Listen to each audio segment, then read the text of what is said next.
Let's discuss the approach to azotemia. So before discussing the approach, we first understand what is azotemia. So azotemia is a condition in which we find the urea and creatinine start build up in the circulation, but there are no signs and symptoms of raised urea and creatinine in the circulations. So the urea and creatinine are also called as the nitrogenous waste products. So when they start build up in the circulation, but the patient doesn't have any signs and symptoms of raised urea and creatinine in circulation, that is the azotemia. So if a patient with azotemia present to us, we first go for the ultrasound kidney, and in the ultrasound kidney we can either find the small size kidney or the normal size kidney or the large size kidney. So if the kidney size is enlarged, most of the times it is a stone that is obstructing the ureter and the fluid start build up in the kidney, and that leads to enlarged kidney size, and that condition called is hydronephrosis. And in that case, urologist has to intervene and remove this kidney stone. So this is the case when the kidney size is enlarged on the ultrasound. So what if the kidney size is small? If the kidney size is small, it is most of the time the case of chronic renal failure.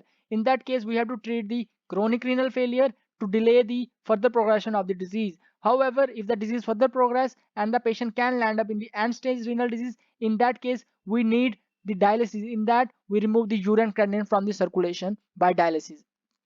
Other findings we can also find on urine examination of the CKD patient, that is the isocynuria, which is this fixed specific gravity, and that is 1.010. Fixed specific gravity of the urine of the CKD patient is called isocynuria. You can also find the broad waxy cast on urine examination in a patient of chronic kidney disease. What if the kidney size is normal? If the kidney size is normal, then we can go for urine examination, that is the urine analysis. Urine examination could either be normal or could either be abnormal. What are the abnormal findings? In urine examination we can find the bacteria or WBCs. If the bacteria or WBCs we are finding in the urine examination, then it is a case of pyelonephritis. It means the pus being built up in the kidney that leads to the bacteria and WBC on urine examination.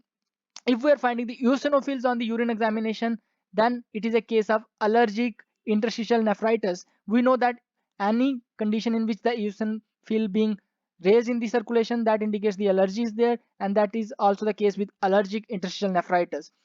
If we are finding the RBCs in the urine examination, then it is a case of renal artery or venous occlusion. In that case, we have to go for renal angiogram to look for the site of renal artery or venous occlusion.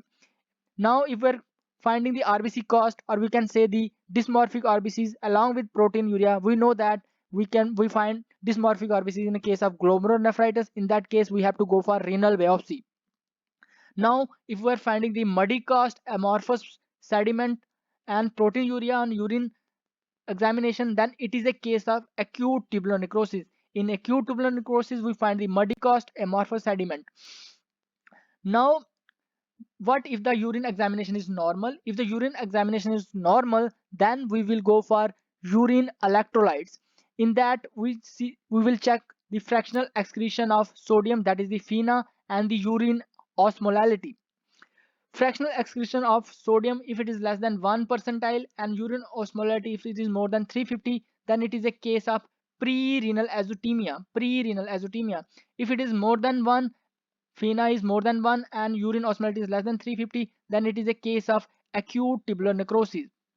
So what does this FeNA indicate? It indicates the tubular damage. It indicates that tubules has been damaged and it is unable to reabsorb the sodium. If sodium is being not reabsorbed back into the circulation and it is lost into the urine, that's why the fractional excretion of sodium is more than 1. Since sodium is lost into the urine, water also follows, so the urine osmolality becomes less than 350. Here, since the tubules are perfectly working normally, so the FeNA is less than 1 and urine osmolality is more than 350.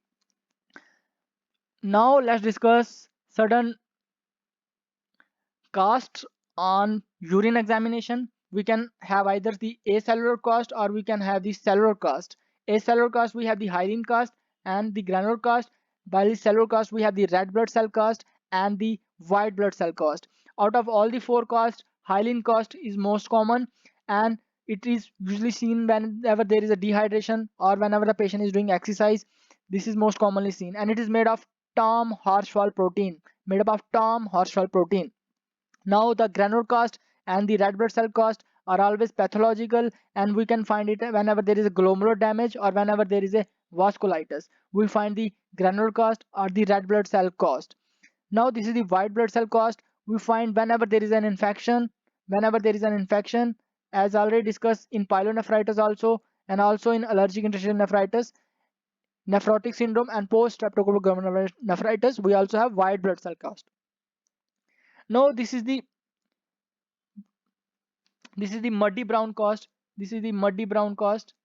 Muddy brown cast, we can find it in acute tubular necrosis. Muddy brown cast in acute tubular necrosis. We find it in acute tubular necrosis. This is the broad waxy cast. This is the broad waxy cast. Broad waxy cast. We find it is in chronic kidney disease. Chronic kidney disease, that is the CKD.